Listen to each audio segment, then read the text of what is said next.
Hey there, everybody. It is Sunday, March 8th. Happy International Women's Day, everybody. I'm King 5 Meteorologist Leah Pezzetti. Let's take an in-depth look at this week's weather because it is going to be a very interesting week. We have already issued multiple first alert weather days. I want to take you straight to our satellite and radar imagery as of this Sunday evening. We have a crystal clear convergence zone that has set up right here over Highway 2, stretching from the Puget Sound lowlands into the Cascades. It is directing itself right at Stevens Pass, and that is why Stevens Pass is going to have much higher snow totals compared to our other mountains to start this active weather week. Here's a closer look at that convergence zone. We can also see, especially as we head into our overnight hours, it's about 9 p.m. as of right now at recording. It's starting to cool down, so we're seeing some of that precipitation turn to snow at the lower elevations. Looks like right around Bering we have transitioned to snow, and that trend will continue into our overnight hours. We are going to watch those snow levels dropping, so we could see some foothill snow. We'll talk more about that in a moment, but here is a look at Stevens Pass as of Sunday evening. I'm still seeing some people riding around on the chairlifts for some night skiing, looks like, but yes, the snow is actively falling at Stevens Pass as of Sunday evening, so definitely a welcome sight to see thanks to that convergence zone, gifting that part of the Cascades with that much needed mountain snow. As far as pass travel is concerned, because the convergence zone is so consolidated and isolated at Highway 2, I-90 actually isn't that bad. So anyone who has to do pass travel overnight into Monday, I-90 should be okay. Stevens Pass, as you can see here, this view, we can see those lights there on the roadway. There is snow on the roadway. So be sure if you're doing any Highway 2 travel to check the latest on those road conditions and see if you need chains or if there's traction tires required. So just a good thing to keep in mind, Stevens Pass is where we're keeping the snow. I-90, you have a much better chance of being able to drive it with clear conditions. So this is a look at kind of the big picture. Let's talk about those first alert weather days because yes, we have already issued them. Monday, we do have the potential for some lower elevation snow. We're down to about 400, maybe 500 feet for foothill snow, essentially. That's going to be kind of a rain snow mix. Best chance will be in our morning hours when we're at our coldest point of the day. But what we're looking at is spotty showers. We don't have a ton of precipitation to start, so any accumulations, even though our snow levels are lower, will be minimal, next to nothing, because we just don't have a ton of precipitation. But for the mountains, especially around Stevens Pass on the better side of that 12 inches, our other mountains anywhere from 3 to maybe half a foot of snow.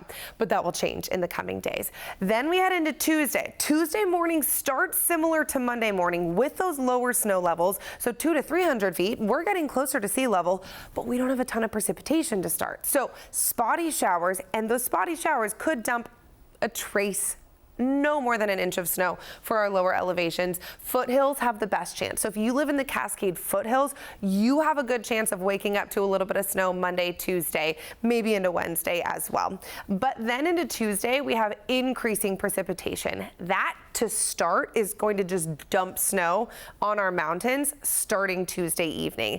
And then that trend continues into Wednesday. So heavy precipitation continues. For the lowlands on Wednesday, that means rain. For the mountains, that means snow, because we're watching those snow levels increase on Wednesday. So every day brings a different bag. It depends on where you are, what day, what time of day. It's really going to be a dynamic week ahead.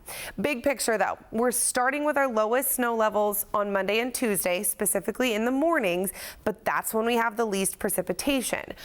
Wednesday and beyond, that's when we have the most precipitation, but we're increasing our snow levels to about 2,000 feet. Some isolated areas and time frames may be closer to 1,500 feet, but moral of the story, goodbye lower elevation snow, hello mountain snow, and heavy mountain snow midweek. This is so great to see. We are late in the season. It is heading into mid-March.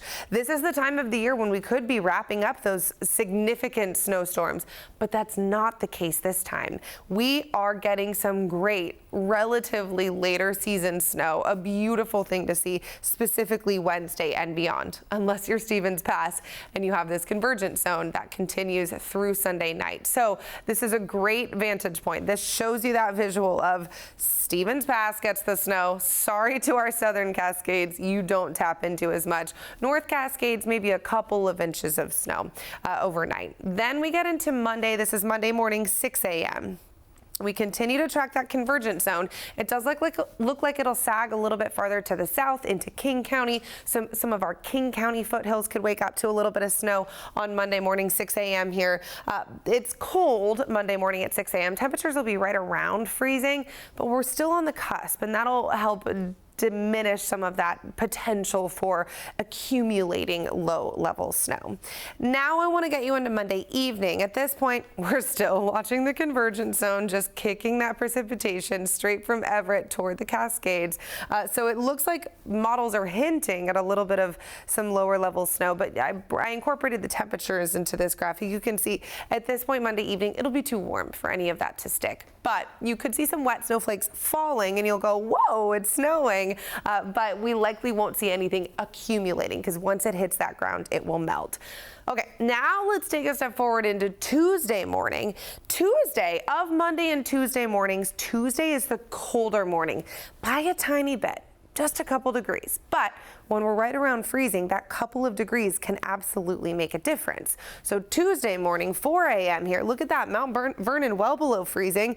If we get a little pocket of showers that falls over that region at that point, it absolutely could fall as snow, stay as snow, and stick as snow. So that could lead to a little dusting, maybe a trace, maybe an inch of snow. Excuse me, for our lower elevations. Then we get into the mountains at this point, Tuesday morning, not a ton of precipitation there, so we're not looking at big accumulations. That changes Tuesday evening. Tuesday evening is when we start to really see that heavy precip start to fall. At this point, though, that's when our snow levels are going to increase. Temperatures warm up a tiny bit, but it's enough to get rid of that potential for low-level snow. So once Tuesday night hits, bye-bye low-level snow, hello mountain snow, and you can see, look at all of that mountain snow over the Cascades, over the Olympics. It is significant accumulating snow. We're talking anywhere from 1 to 2 feet in the span of just a couple days. That continues into Wednesday morning. Look at that snow over the mountains. But now let's get you to Wednesday night. That's when we're really going to start to see accumulating rain and snow. That's when the heavy rain will pick up for the lowlands and the heavy snow for the mountains as well. So through Monday morning, we're looking at the potential for close to a foot of snow over Stevens, 1 to 3 inches at best case for everybody else. Into Tuesday. In addition to that, that gets us to 2-day totals now, Monday into Tuesday morning, closer to 1.5 feet for Stevens. Okay, closer to 6 inches of snow for everybody else. Then we add on a little bit more into Tuesday evening, but it's really Tuesday night into Wednesday. So Tuesday night into Wednesday, those are the time frames I want you to remember for the heaviest mountain snow. We have the potential for, by the end of this next couple days, from Sunday into Wednesday, Stevens Pass could pick up 3 feet of snow. Everybody else, we're looking at 1 to 2 feet of snow. So Stevens definitely is tapping into most of those high accumulations, but everybody will get a little bit. It'll be a little bit windy as well, especially Sunday night. We're looking at those strongest gusts on the eastern slopes of the Cascades around Leavenworth, Wenatchee as well. It'll stay a little bit blustery overnight, Sunday night into Monday morning. This is Monday morning, 6 a.m. Still breezy out there. We calm down a little bit into Monday afternoon. Still kind of widespread breezy, but it's just a light breeze. But then once that next disturbance moves in on Tuesday into Wednesday, that's when we see another chance for that strong wind. At this point, that's going to be that heaviest rain. So that really Tuesday night into Wednesday, it's that heavy snow, heavy, strong wind, heavy low-level rain. That's why we're going into first alert weather days. So yes, we do have the potential for lower elevation snow Monday and Tuesday, but it's so minimal, it will not cause widespread issues. So that's why we're not going first alert there. Tuesday night into Wednesday is when we see that heavier precipitation moving in. That's the chance for that heavier low-level snow or low-level rain, mountain snow, strong wind. It will definitely be a very exciting and very dynamic time frame. We hold on to conditions similar to that into the end of the week. we're not drying out. In fact, we're keeping an eye on potentially more first alert weather days into the end of the week. We'll give the models a couple more runs to update and see what that looks like. But at this point, what we're really keeping an eye on Tuesday night into Wednesday, multiple disturbances move through this week, and that is going to be the time frame that brings the highest impact weather. So we will continue to keep an eye on that. Stay with the First Alert Weather Team as we bring you the very latest.